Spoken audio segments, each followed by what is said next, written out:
Happy Sunday semua. Tema yang akan dibahas hari ini adalah 3 berkat kekudusan bagi generasi Yeremia. Ini adalah hari-hari yang sangat menentukan bagi umat Tuhan di akhir zaman, di mana semua orang sedang ada dalam kondisi yang tidak menentu karena pandemi yang melanda seluruh dunia. Dengan adanya situasi seperti ini, kita sebagai umat Tuhan dihadapi dengan 2 pilihan. Kita bisa menyerah kepada keadaan di sekeliling kita, atau kita bisa bangkit dan melakukan kehendak Tuhan pada zaman ini. Salah satu kehendak Tuhan pada zaman now adalah Dia akan membangkitkan sebuah generasi yang disebut sebagai generasi Yeremia. Ini adalah sebuah generasi anak-anak muda yang dipersiapkan untuk penuaian yang terbesar di akhir zaman ini. Ciri-ciri generasi Yeremia seperti yang disampaikan oleh gembala sidang kita adalah anak-anak muda yang dipenuhi dengan Roh Kudus, cinta mati-matian kepada Tuhan Yesus, tidak kompromi terhadap dosa, dan akan bergerak untuk memenangkan jiwa. Tuhan mempunyai rencana yang hebat untuk generasi ini. Namun iblis mengetahui hal tersebut. Oleh sebab itu, dia berusaha dengan segala macam cara untuk menghancurkan generasi ini dengan dosa dan segala daya tariknya. Ibrani 12 ayat 14 berkata, "Berusahalah hidup damai dengan semua orang dan kejarlah kekudusan, sebab tanpa kekudusan tidak seorang pun akan melihat Tuhan." Ayat di atas adalah bukti di antara begitu banyak firman Tuhan yang menunjukkan bahwa kekudusan adalah perintah dan syarat yang dari Tuhan kalau kita mau melihat kuasa dan kemuliaannya dinyatakan. Sebaliknya, dosa adalah penyebab utama gagalnya atau tertundanya rencana dan kehendak Tuhan di dalam kehidupan orang percaya. Sayangnya, banyak anak Tuhan tidak menyadari hal ini. Iblis akan selalu berusaha untuk menutupi kebenaran ini dengan berbagai tipu muslihatnya. Jadi apa sebenarnya yang iblis sedang berusaha untuk melakukan? Pertama-tama, iblis mau menghancurkan masa depan generasi Yeremia. Iblis memang tidak maha tahu, tetapi dia tentu mengetahui banyak hal. Dia mengetahui kekuatan dan kelemahan kita. Dan beberapa contoh senjata yang sering dipakai iblis melawan generasi muda adalah kekerasan, narkoba, imoralitas seksual, dan banyak hal lainnya. Lalu apakah yang terjadi ketika kehidupan generasi muda dikuasai oleh dosa? Yang pertama adalah hatinya menjadi keras. Hal pertama yang direbut iblis ketika seseorang hidup dalam dosa adalah hatinya. Sebab dosa menjauhkan kita dari Tuhan dan membuat kita dingin terhadap firman Tuhan. Kekerasan hati akan membuat kita susah untuk diajar dan dibentuk oleh kebenaran firman. Yang kedua adalah hidupnya tidak menjadi maksimal. Yohanes 15 ayat 5 berkata, "Akulah pokok anggur dan kamulah ranting-rantingnya. Barang siapa tinggal di dalam aku dan aku di dalam dia, ia akan berbuah banyak, sebab di luar aku kamu tidak dapat berbuat apa-apa." Kehendaknya adalah supaya kita hidup dalam segala kelimpahan, baik jasmani maupun rohani. Tetapi dosa menjauhkan kita dari semua itu. Tetapi pilihannya ada di tangan kita masing-masing.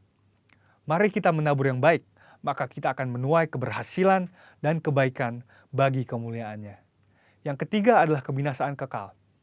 Dosa pada akhirnya akan membawa kita kepada kematian, yaitu hukuman yang kekal di neraka. Banyak orang sekarang bersembunyi di balik pengajaran yang berkata, sekali selamat tetap selamat. Tetapi seperti yang dikatakan oleh firman Tuhan di Filipi 2 ayat 12, kita mempunyai tanggung jawab untuk mengerjakan keselamatan itu. Oleh sebab itu, bangunlah dan hidup dalam kekudusannya. Saudara, ada 3 berkat yang akan kita terima ketika kita memutuskan untuk hidup dalam kekudusannya. Yang pertama, kita akan siap untuk menerima kepercayaan yang besar dari Tuhan. Seperti yang dikatakan di Matius 25 ayat 21. Tuhan mau mempercayakan hal yang besar kepada kita, tetapi itu semua harus dimulai dari ketaatan kita akan firman-Nya. Sekali lagi, pilihannya ada di masing-masing tangan kita. Yang kedua adalah kekudusan akan mendatangkan berkat dan anugerah Tuhan yang berlimpah. Menurut Yesaya 48 ayat 18-19, damai sejahtera dan kebahagiaan akan terus berlimpah bagi mereka yang mentaati firman Tuhan. Ketika kita memilih untuk hidup dalam kekudusannya, maka berkat dan penyertaannya senantiasa melimpah dalam hidup kita, bahkan jauh sampai keturunan selanjutnya. Yang ketiga adalah kita akan mengalami kuasa dan kemuliaannya. Tuhan Yesus memanggil kita untuk menjadi saksinya. Dia mau memanifestasikan kuasanya melalui hidup kita. Dan itulah sebabnya dia memanggil dan mengutus satu generasi di akhir zaman, yaitu generasi Yeremia. Generasi anak-anak muda untuk menggenapi rencananya bagi dunia ini, yaitu penuaian yang terbesar dan terakhir sebelum kedatangan Tuhan Yesus yang kedua kalinya.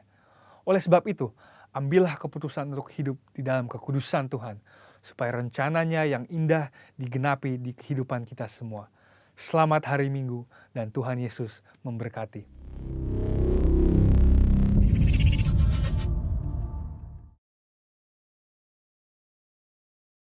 Shalom on fire. Semua karena anugerah Tuhan kita bisa berkumpul lagi di rumah masing-masing untuk datang memuji dan menyembah Tuhan. Sebelum kita mulai ibadah hari ini, mari kita sama-sama membaca firman Tuhan yang terdapat pada Mazmur 26 ayatnya yang ketiga. 1, 2, 3. Karena mataku tertuju kepada kasih setiamu dan aku hidup dalam kebenaranmu. Yang percaya sama-sama katakan amin. Mari kita bersatu hati dalam doa. Tuhan, inilah janji kami ya Tuhan. Kami mau terus hidup fokus di dalam-Mu ya Tuhan. Mata kami terus tertuju kepadamu ya Yesus. Dan kami mau terus hidup dalam kebenaran-Mu ya Tuhan. Sebab itu yang menyenangkan hati-Mu. Terima kasih ya Bapa, bertatalah di tengah-tengah kami, di tengah-tengah pujian kami Tuhan. Biar Kau disenangkan lewat apapun yang kami lakukan. Terima kasih Yesus, hanya padamu kami berdoa dan mengucap syukur. Haleluya, amin.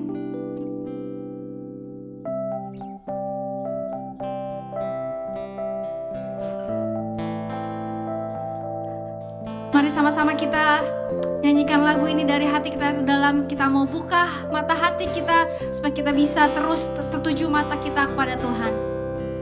Open the eyes of my heart, Lord. Open the eyes of my heart. I want to see you, 'cause I want to see you. I want to see you. Open the eyes.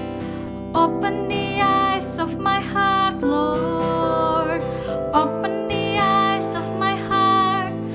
I want to see you. I want to see you. To see you high and lifted high, shining in the light of your glory. Pour out your power and love as we sing holy, holy, holy. Holy, holy, holy. Holy, holy, holy. Holy, holy, holy. I want to see you. Open the eyes. Open the eyes of my heart, Lord. Open the eyes of my heart. I want to see you. I want to see you.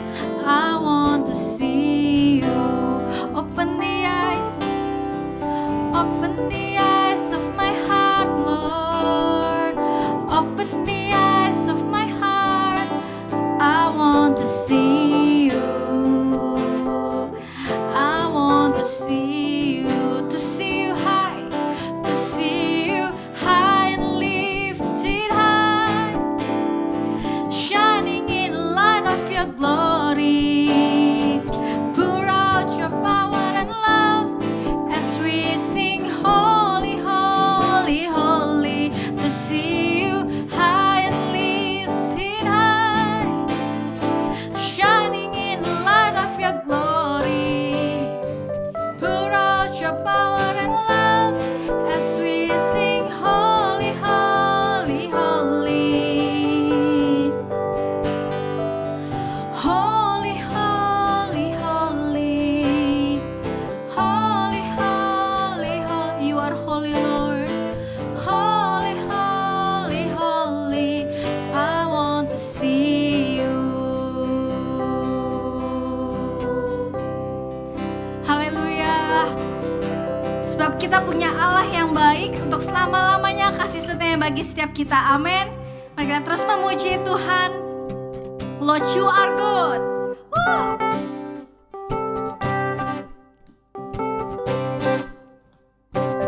Terima kasih Tuhan buat segala kebaikan-Mu dalam kehidupan kami. Lord, you are good and your mercy endureth forever. Lord, you are good. Lord, you are good and your mercy endureth forever. People from every nation, people from every nation and tongue,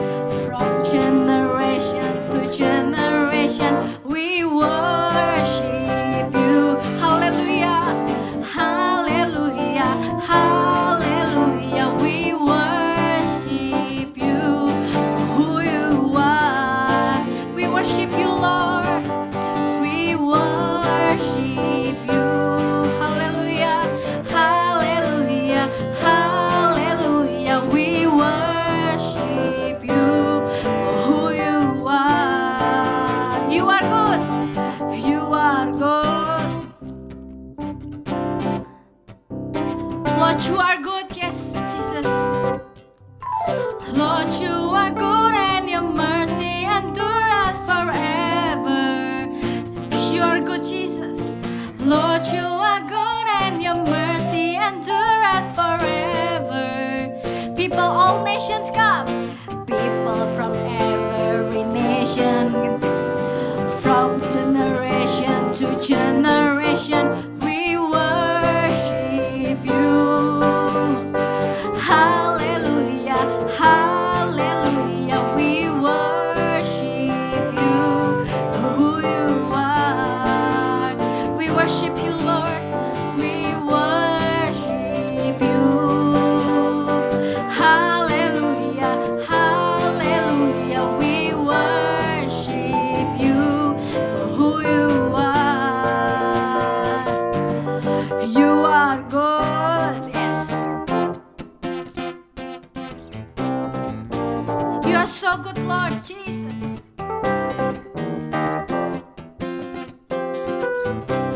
Mari sama-sama katakan, you are good all the time, all the time. You are good, you are good all the time, all the time. You are good. Sekali lagi, you are good all the time, all the time. You are good, you are good all the time, all the time.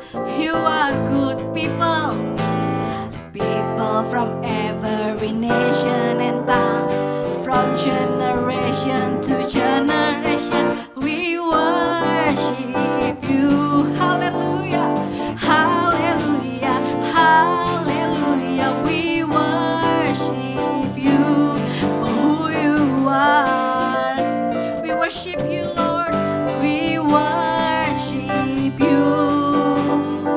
Hallelujah, hallelujah, we worship you for who you are, for who you are, for who you are. Katakan, you are good.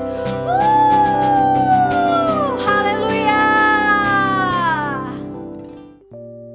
Ya ralaba shikira laba ya ralaba ya ralaba shikira dadaralaba. Shikira dadaralaba ya ralaba shikira dadaralaba ya ralaba. Terima kasih Tuhan, kalau kami sudah boleh meninggikan memuji nama-Mu ya Yesus. Tiba saatnya bagi kami untuk mendengarkan firman-Mu ya Tuhan. Kami mau siapkan hati kami, telinga kami, pikiran kami ya Yesus, untuk duduk diam mendengarkan setiap perkataan yang akan Kau sampaikan ya Tuhan. Berbicaralah ya Tuhan, karena kami siap mendengarkan ya Tuhan. Kami mau terima berkat-Mu pada hari ini ya Tuhan.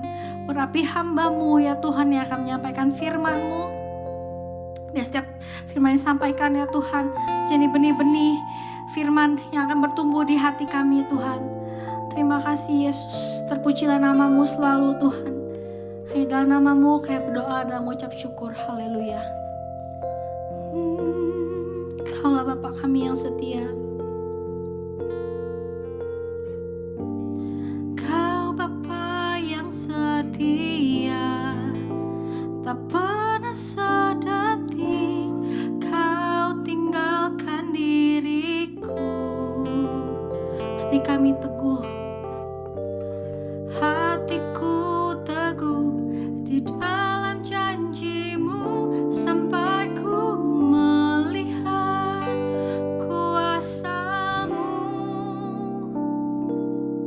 Kau Bapa yang setia, Kau Bapa yang setia, tak pernah sedetik Kau tinggalkan diriku. Hatiku teguh di dalam janji-Mu sampai ku melihat kuasa-Mu. Karya-Mu sempurna, ajaib dan mulia. Pengorbanan-Mu buktikan kasih-Mu kepadaku. Ku agungkan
mempesona setiap kami ya Tuhan.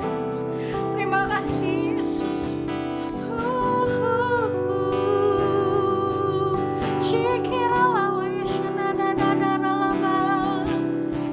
Karyamu yang terindah, terima kasih Tuhan. Kau sungguh mempesona kami. Kami mengucap syukur buat segala kebaikan-Mu.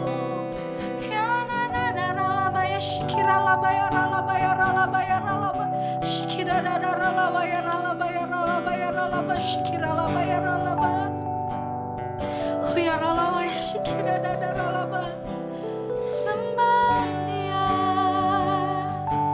Oh ya ralaba ya shikira labo Jesus kira ralaba ya shanda da ralaba ya shikira ralaba ya da ralaba ya shikira laba ya ralaba shikira laba ya ralaba ya ralaba ya shikira shikira laba ya ralaba ya ralaba shikira da da da da ralaba ya ralaba ya ralaba ya ralaba ya ralaba ya ralaba shikira laba ya ralaba ya ralaba. Yesus Tuhan, kira laba ya ralaba ya ralaba ya ralaba ya ralaba ya ralaba ya ralaba shikira laba ya ralaba ya ralaba. Kami mau cinta Engkau Yesus, sebab untuk selama-lamanya kasih setiamu bagi setiap kami ya Tuhan. Kami mau meninggikan nama-Mu selalu Tuhan. Shikira laba ya ralaba ya ralaba ya ralaba shikira laba ya. Haleluya, haleluya. Saya mau cinta Yesus. Haleluya, haleluya. Saya mau cinta Yesus. Yang terutama dalam hidup ini, yang terutama di dalam hidup ini, meninggikan nama Yesus.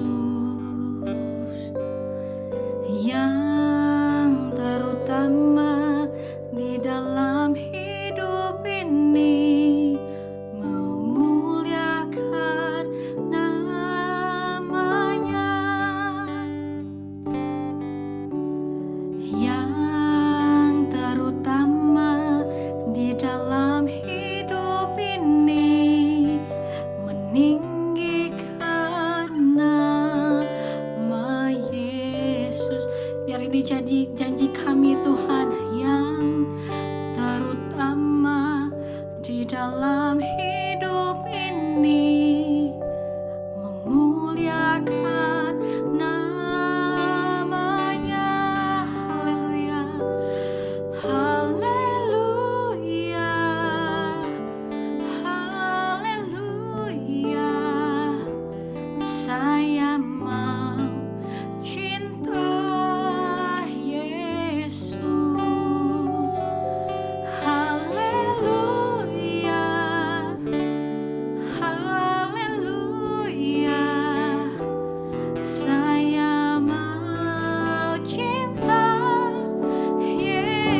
kami siap mendengar firman Tuhan. Semua yang percaya sama-sama kita katakan, amin.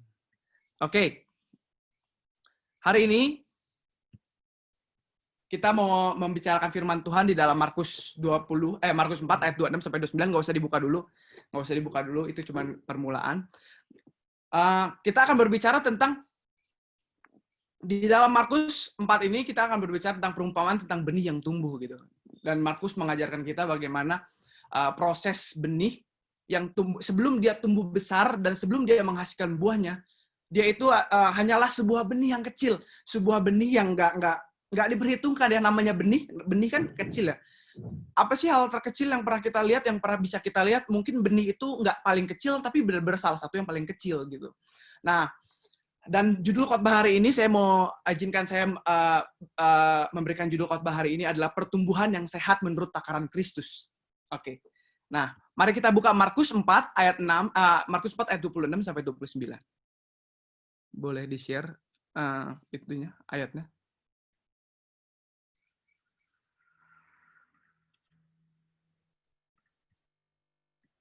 Oke.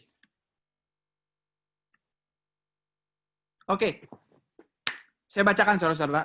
Markus 4 ayat 26 sampai 29. Lalu kata Yesus, beginilah hal kerajaan Allah itu, seumpama orang yang menabur benih di tanah, lalu pada malam hari ia tidur. Dan pada siang hari ia bangun, dan benih itu mengeluarkan tunas, dan tunas itu makin tinggi. Bagaimana terjadinya? Tidak diketahui orang itu. Boleh ditutup dulu sampai di sini dulu. Nah, kata Yesus, jadi di dalam Markus 4 ayat 26 ini, Yesus berkata, beginilah hal kerajaan Allah itu seumpama orang yang menabur benih di tanah, lalu pada malam hari ia tidur, dan pada siang hari ia bangun, benih itu tiba-tiba mengeluarkan tunas gitu.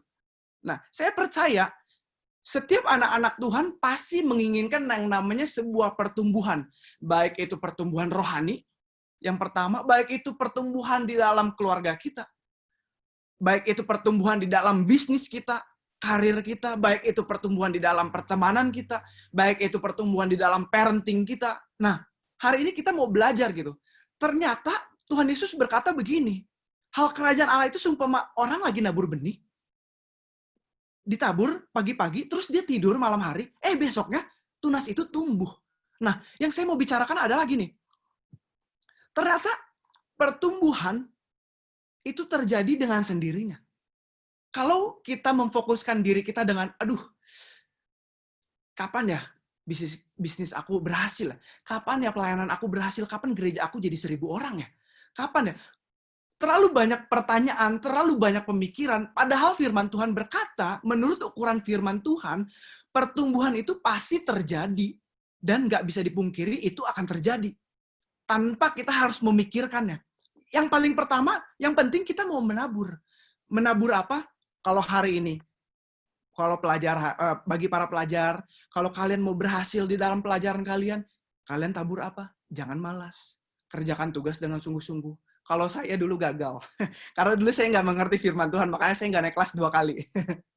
Jadi, saya tidak mengerti bahwa keberhasilan itu adalah sesuatu hal yang pasti di dalam Tuhan kalau kita melakukan bagian kita.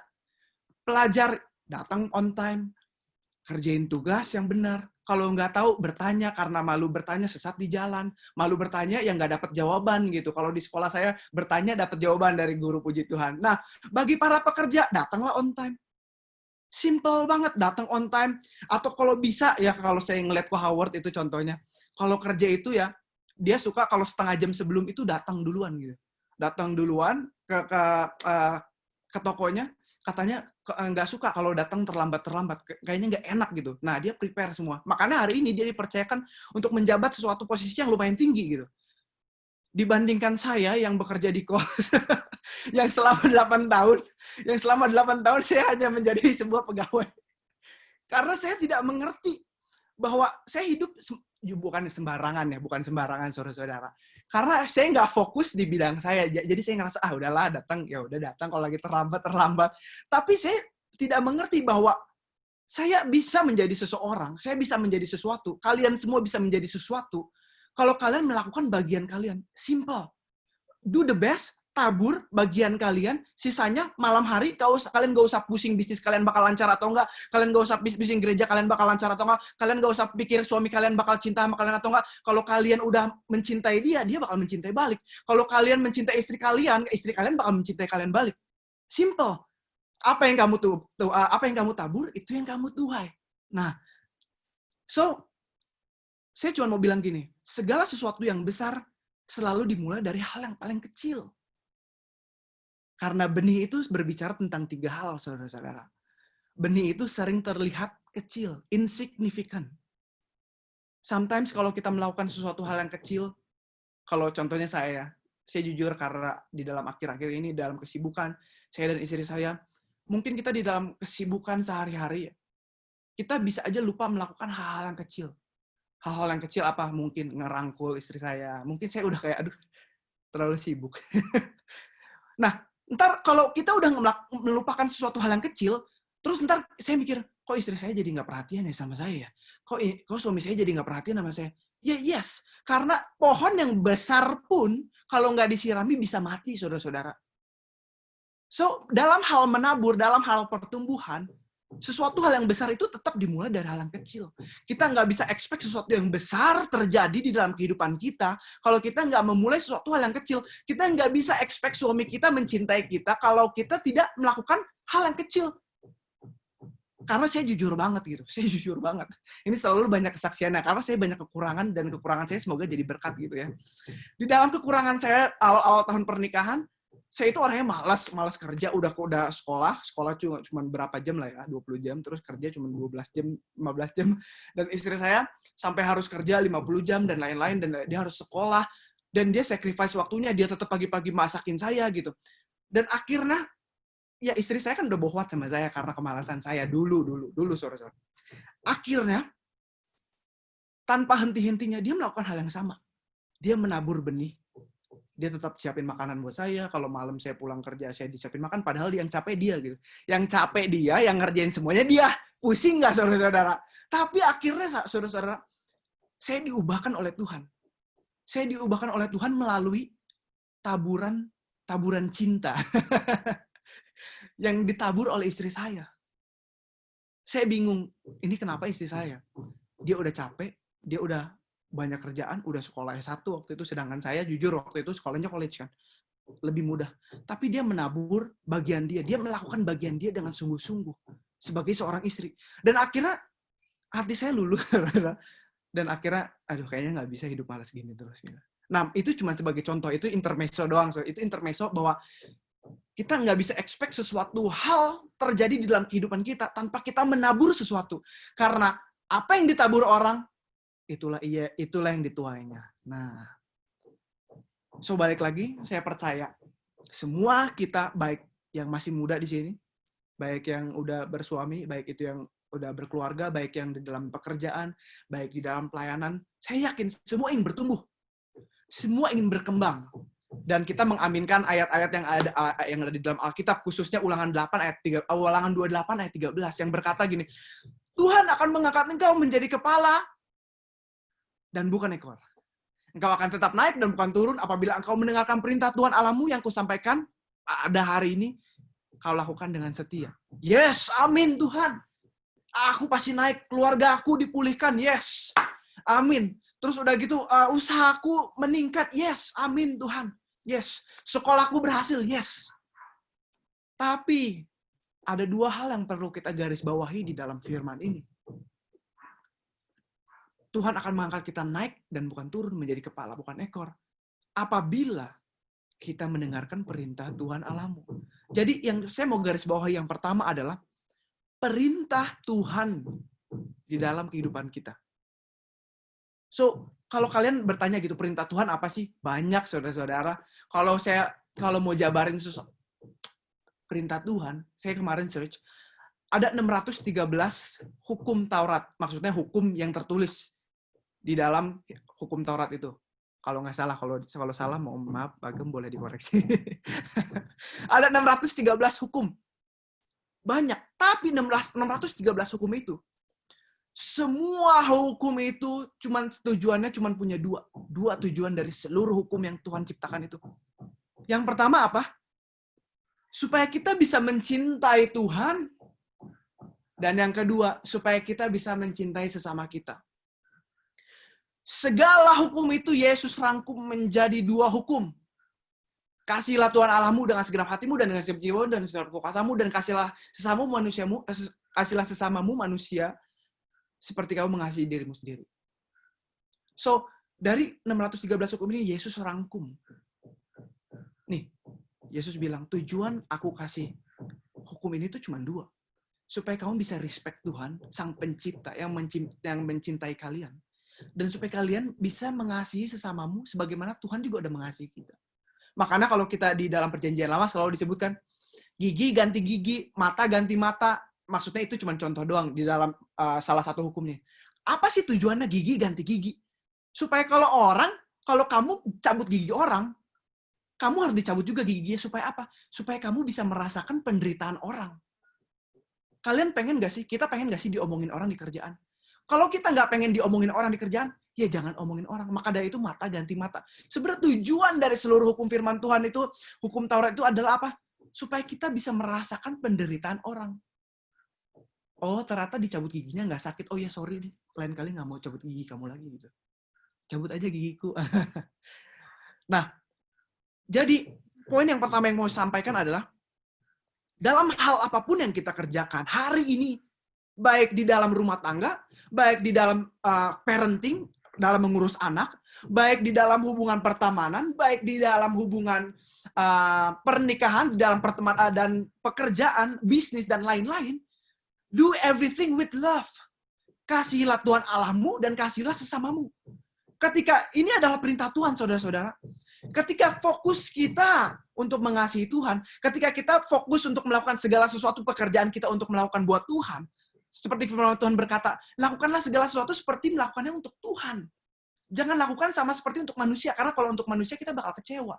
Yang pertama, fokus kita ketika kita bekerja, kita lakukan buat Tuhan. Kalau kita punya pasangan, lakukan buat Tuhan, bukan buat pasangan kita. Mungkin pasangan kita nggak bisa balas apa yang kita udah lakukan, tapi Yesus bisa balas. Karena pertumbuhan itu adalah waktunya Tuhan. Sometimes kita nggak sabar dengan waktunya Tuhan. Tapi kalau kita melakukan segala sesuatu buat Tuhan, pekerjaan kita melakukan bisnis kita melakukan buat Tuhan. Maksudnya dengan melakukan buat Tuhan tuh gini, kita melakukan bisnis yang terbaik, kita membawa nama Tuhan, terus udah gitu, kita nggak ada curang sana, curang sini. Itu perintah Tuhan, saudara-saudara. Lakukan segala sesuatu buat Tuhan. Nggak main curang, nggak main sikat sini, sikat sana. Ketika kita sekolah, kita nggak main contek-contekan seperti apa yang saya lakukan, karena dulu saya tidak mengerti, maafkan saya saudara-saudara.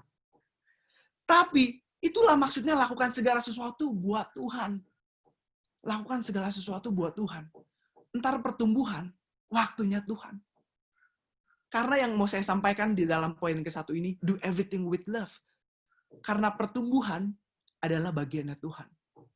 Karena saya, Melia, mungkin Pagem, mungkin Bugam, mungkin Pastor Lilis, mungkin Pastor Tommy, mungkin Pastor Effendi, mungkin Audrey, mungkin Bernice, Michelle, dan lain-lain semuanya. Kita ini benih-benihnya Tuhan. Kita ini benih-benihnya Tuhan.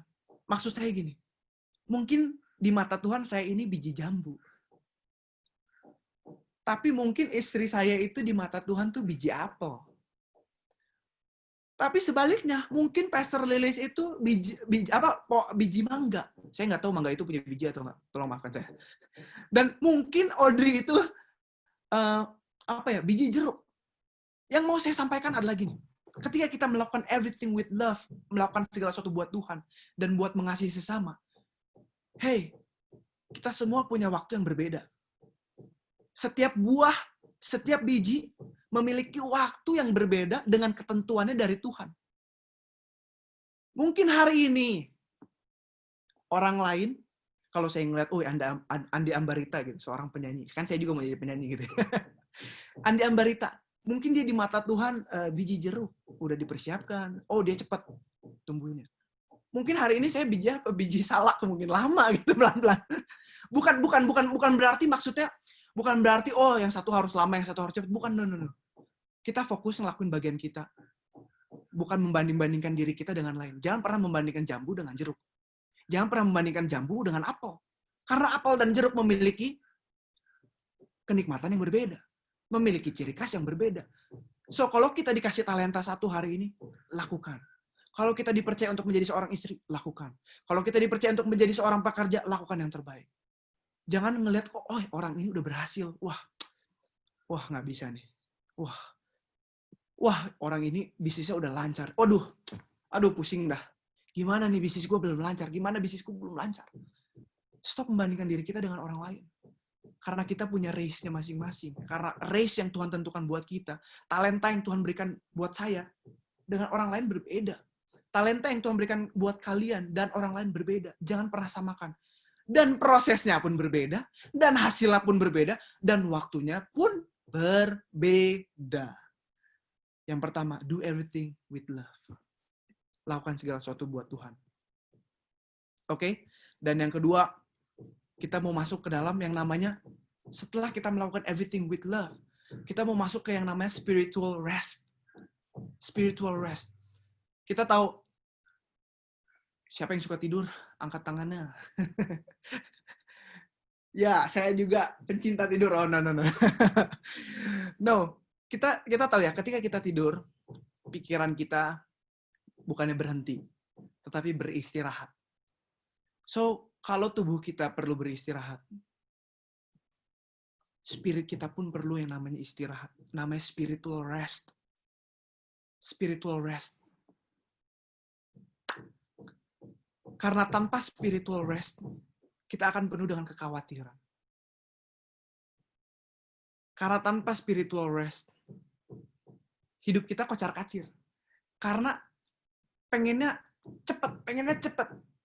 Jujur, saya orangnya pengen cepet. Tapi Tuhan bilang, rest. Have a rest. Kamu perlu istirahat. Besok ada besoknya lagi.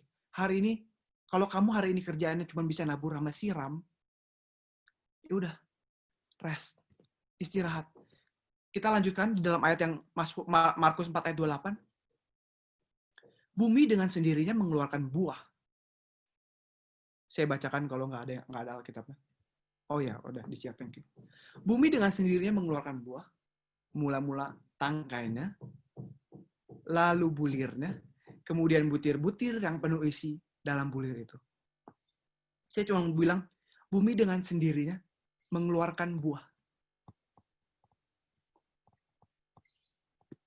Setelah kita melakukan bagian kita, menabur, menyiram, bumi dengan sendirinya. Wow.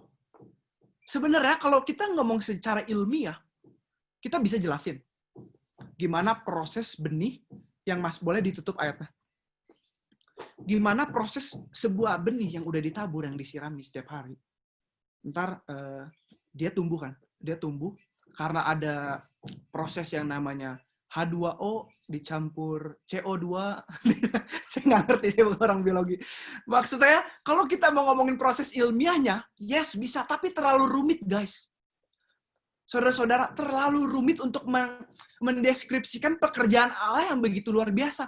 Intinya mah kalau kita istirahat, kalau kita udah ngelakuin bagian kita, bumi dengan sendirinya akan menghasilkan bulir-bulirnya. Itu yang namanya spiritual rest. Yang dalam arti kata gini, sometimes we don't need to know how. Kita nggak perlu tahu bagaimana itu terjadi, but somehow Tuhan melakukan sesuatu yang dahsyat dan mengangkat kita. Kalau ada akhir-akhir ini, waktu saya di Indonesia, ketika saya nyampe di Indonesia, orang nanya, Jer, lu kerjaannya mau ngapain? Kamu kerjaannya mau ngapain? Saya bilang, rencananya kalau Tuhan kehendaki, saya mau merintis sebuah gereja. Nah, teman saya nanya, oh gereja dari mana? Oh dari sini. Oh kamu kenal dari mana? Oh dari sini. Terus kenapa kamu bisa di situ? Terus kalau saya ceritakan segala sesuatu dengan detail, oh dulu saya dari Indonesia, terus saya ke Australia, terus saya bergereja di sini, saya sekolah di sini. Setelah saya bergereja di sini, terus tiba-tiba mama saya dipanggil khotbah oleh seorang hamba Tuhan yang saya nggak pernah kenal. Udah gitu mama saya diundang, terus tiba-tiba tahun kedepannya cici saya tergerak untuk pindah ke dalam sebuah gereja itu, dan akhirnya tahun berikutnya guys, teman-teman, saudara-saudara, kalau untuk kita menjelaskan sebuah pekerjaan Tuhan terlalu rumit. Yes, kita bisa. tapi untuk menyelami pekerjaan Tuhan. Aduh gimana ya Tuhan, Tuhan kasih tahu saya jalannya supaya bisnis saya bisa lancar, kasih tahu saya jalannya supaya YouTube channel saya bisa lancar, Tuhan kasih tahu jalannya supaya saya bisa sukses di dalam pekerjaan saya. Gimana supaya setelah saya kuliah ini saya bisa dapat pekerjaan yang terbaik? Gimana Tuhan? Sometimes kita terlalu overthink, kita terlalu berpikir terlalu banyak, dan akhirnya spirit kita nggak rest, kita lelah, exhausted, dan akhirnya kita mencari jalan sendiri. Dan ketika kita mencari jalan sendiri, akhirnya kita kebablasan, dan akhirnya kita jatuh ke tempat di mana seharusnya kita nggak jatuh. Di mana kita seharusnya jatuh ke dalam pelukan Tuhan, ke dalam rencana Tuhan. Karena kita nggak rest, karena kita terlalu overthinking, terlalu berpikir terlalu berlebihan. Dan akhirnya berantakan, saudara-saudara. Di dalam subpoint yang kedua ini saya cuma mau bilang, sometimes, terkadang kita nggak perlu tahu gimana caranya Tuhan bekerja. Yang namanya spiritual rest itu gini, kalau kamu udah nyiram, kalau kamu udah nabur, percaya aja. Angkat jempolnya yang percaya aja. Kalau kita udah nabur, kalau kita udah nyiram, percaya saja, saudara-saudara. Itu yang namanya spiritual rest. Ketika saya menitipkan anak saya sama istri saya, kalau saya nggak percaya sama istri saya ketar-ketir. Aduh, ntar gimana ya, ntar jatuh, aduh, ntar kejeduk, aduh, ntar gimana. Itu nggak rest. Hati, pikiran saya nggak rest. Karena saya nggak percaya. Tapi coba kalau saya percaya sama istri saya, oh saya percaya. Istri saya bakal menjaga anaknya dengan baik. Yes, saya tenang. Ketika hati kita tenang, itu yang namanya spiritual rest. Kalau kita nggak percaya, kalau kita masih ada keraguan sama Tuhan di dalam bisnis kita, di dalam gereja kita, di dalam pekerjaan kita, di dalam rumah tangga kita akan kelelahan. Itu namanya nggak rest. Spiritual rest ditemukan ketika hati kita tenang. Ketika hati kita fully percaya, Tuhan bakal pulihkan keluarga saya. Tuhan bakal bangkitkan bisnis saya. Tuhan bakal kasih saya pekerjaan yang terbaik setelah saya lulus. Tuhan bakal berikan anak saya yang the best. Itu yang namanya ketenangan di dalam Tuhan. Seperti ada lagu bilang, ketenangan di jiwaku. Ya benar. Ketenangan batinku ada dalam hadiratmu. Ku menyembahmu. Seperti lagunya berkata, ya, kita bejananya Tuhan. Percayain aja. Tuhan itu sedang membentuk kita. Kita itu bejananya Tuhan. Tuhan lagi bentuk sisi kanan kita, lagi bentuk sisi kiri kita. Sampai bejana itu menjadi indah. Bisa dipertontonkan di depan semua orang. Sampai bisnis kita bisa dipertontonkan di depan bisnis orang untuk memuliakan nama Tuhan. Sampai keluarga kita bisa dipertontonkan untuk kemuliaan Tuhan. Inilah kita bejana Tuhan. Tuhan sedang bentuk, percaya aja. Having a spiritual rest. Percaya aja. We don't need to know how. We just need to know who. Siapa yang ada di pihak kita. Ketika Yesus ada di pihak kita, maka Tuhan akan mengangkat kita. Amin. Ketika Yesus ada di pihak kita, Tuhan akan menjadikan kita berhasil. Ketika Yesus ada di pihak kita, anak-anak kita diberhasilkan oleh kekuatan yang daripada Tuhan. Amin. Ketika Tuhan bersama kita, kita nggak perlu takut lagi melangkah. Haleluya. Terima kasih Tuhan. Aku percaya Tuhan. So yang ketiga, sebagai penutup, di dalam 4 ayat ini, saya cuma bawain 4 ayat ini karena kalau kebanyakan mungkin pusing. Tapi yang saya mau ceritakan adalah 4 ayat ini nggak cuma menggambarkan tentang keberhasilan, tentang prosedur bagaimana sebuah benih bisa tumbuh. Tapi ada satu hal lagi yang mau saya sharingkan, mungkin saya pernah sharingkan, tapi saya mau sharingkan lagi. Bahwa nggak akan ada kehidupan yang baru kalau nggak ada sebuah kematian. Nggak akan ada sebuah kehidupan tanpa sebuah kematian. Sama seperti kita, ketika kita dibaptis, kita mati bersama Yesus, dan kita bangkit lagi. Kita menjadi manusia yang baru. Nggak akan ada kehidupan yang baru kalau nggak ada kematian. Kalau orang lagi nge-gym, saya udah pernah ngomong, kalau orang lagi nge-gym, dia mematikan selnya. Tapi ntar tumbuh lagi. Menjadi sesuatu yang baru, bisa besar ototnya. So, no pain, no gain. Nggak Kita nggak akan bisa mendapatkan sesuatu yang baru. Kita nggak bisa memiliki pola pikir yang baru kalau kita nggak meninggalkan pola pikir yang lama. Nggak akan ada sebuah kehidupan kalau nggak ada sebuah kematian. Kita nggak akan bisa mendapatkan hidup berkemenangan kalau cara pikiran kita masih lama. Kita harus mematikan cara pikiran kita yang lama. Kita harus memiliki cara pikiran yang baru, yaitu cara pikiran Kristus. Kita harus membuang cara pandang kita yang lama, supaya kita bisa mendapatkan cara pandangan yang baru. Maka dari itu kemenangan baru bisa terjadi. Dan gak akan ada kehidupan yang baru kalau gak ada sebuah kematian. Sama seperti bagaimana Yesus di atas kayu salib, dia naik ke Bukit Golgota. Dia membawa salibnya. Dia mati di atas kayu salib. Dia dikuburkan sama seperti benih yang dikuburkan. Yesus dikuburkan selama 3 hari. Dan ia bangkit. Dan ini menjadi sebuah momen menyatakan bahwa janji Yesus di dalam kehidupan kita, ya dan amin. Yesus yang pertama yang mati dan yang bangkit. Maksudnya dalam arti kata, dia yang bangkit dari kematian dengan kekuatan resurrection-nya dari Allah Bapa. Itu juga akan membangkitkan kehidupan kita. Kalau kita meninggalkan cara hidup kita yang lama, cara pikiran kita yang lama. Itu adalah janji. Maka dari itu, ini adalah nggak ada kehidupan yang mati kalau nggak ada sebuah kematian, adalah menggambarkan bagaimana Yesus menjadi sebuah contoh di dalam kehidupan kita. Bahwa seorang murid, kalau nggak salah, nggak lebih besar daripada seorang guru. Kalau Yesus aja harus mati, dan dia bangkit, kita adalah murid-murid Kristus. Kita harus berani mati. Berani mati apa? Mati di dalam cara pikiran kita yang lama. Perbaharui pikiran kita dengan firman Tuhan. Mati di dalam cara hidup kita yang lama. Dan ubah dengan cara pikiran kehidupan yang baru, cara pikiran yang baru. Demikian firman Tuhan. Yang pertama, do everything with love. Yang kedua, having a spiritual rest. Sometimes kita nggak perlu tahu bagaimana caranya, tapi kita cukup perlu percaya siapa yang ada di pihak kita. Dan yang ketiga, nggak akan ada sebuah kehidupan tanpa sebuah kematian.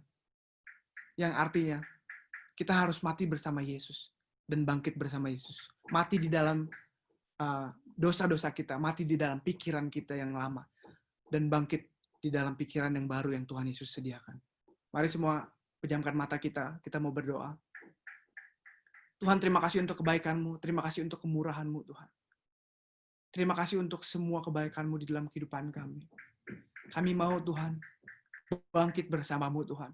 Kami mau meninggalkan cara pikiran kita yang lama, cara pikiran yang lama, cara pandang yang lama, cara hidup yang lama, kami mau meninggalkannya itu semua, Tuhan. Kami mau, Tuhan, diperbaharui oleh cara hidup yang baru sesuai dengan firman-Mu, Tuhan. Kami mau, Tuhan, hidup kami beroleh kemenangan sama seperti Engkau yang memperoleh kemenangan di atas kayu salib itu, Tuhan. Ketika Engkau memperoleh kemenangan, Tuhan, itu adalah sebuah janji bagi kami, Tuhan. Bahwa ketika kami mengiring Engkau, maka kemenangan itu ada bersama kami, Tuhan. Ketika kami mengiring Engkau, Tuhan, dan Engkau telah menyelesaikannya di atas kayu salib, maka Tuhan, berkat itu, Tuhan, ada di dalam kepala orang-orang benar, Tuhan. Engkau mati, Tuhan, supaya kami bisa hidup. Engkau mati supaya kami bisa hidup. Engkau menjadi miskin supaya kami yang miskin, kami bisa menjadi kaya. Itu adalah janji-Mu, Tuhan. Karena kami yakin, Tuhan, melalui kematian-Mu, Tuhan, kami dihidupkan, Tuhan. Kami beroleh kemenangan, Tuhan. Aku berdoa di dalam nama Tuhan Yesus Kristus. Berkati semua anak-anak-Mu, Tuhan. Berkati setiap hamba-hamba Tuhan. Berkati setiap pelajar. Berkati setiap ibu rumah tangga. Berkati setiap suami. Berkati setiap anak-anak di dalam nama Tuhan Yesus Kristus. Kami percaya, Tuhan, kemenangan, kemajuan, progression ada di dalam kehidupan anak-anak-Mu yang hadir pada siang hari ini. In the name of Jesus, aku percaya, Tuhan, kami mau berubah, Tuhan. Kami mau dipenuhi oleh pikiran Kristus, bukan pikiran kami lagi. Hanya di dalam nama Tuhan Yesus Kristus, hanya di dalam nama Tuhan Yesus Kristus kami mengucap syukur. Kami sudah berdoa, kami sudah mendengar firman Tuhan. Pakai, Tuhan, firman ini, Tuhan, untuk terus bertumbuh di dalam kehidupan kami. Hanya di dalam nama Tuhan Yesus Kristus, semua yang percaya, semua yang siap diubahkan oleh firman Tuhan, semua yang sudah menerima berkat sama-sama kita katakan, amin.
kiranya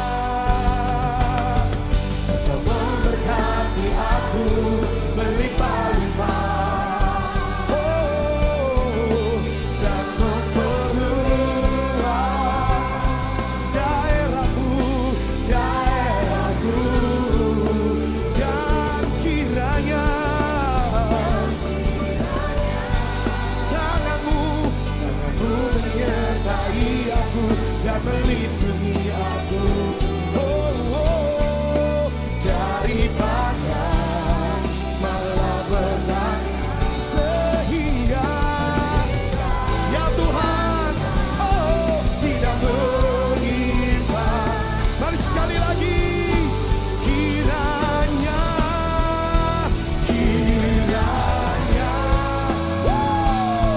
Engkau memberkati aku berlimpah-limpah dan memperluas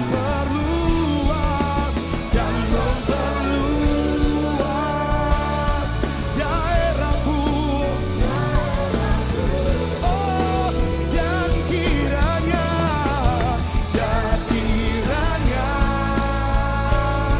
tanganmu menyertai aku dan melindungi aku daripada malapetaka, sehingga kesakitan tidak menimpa, sehingga kesakitan tidak menimpa aku, sehingga kesakitan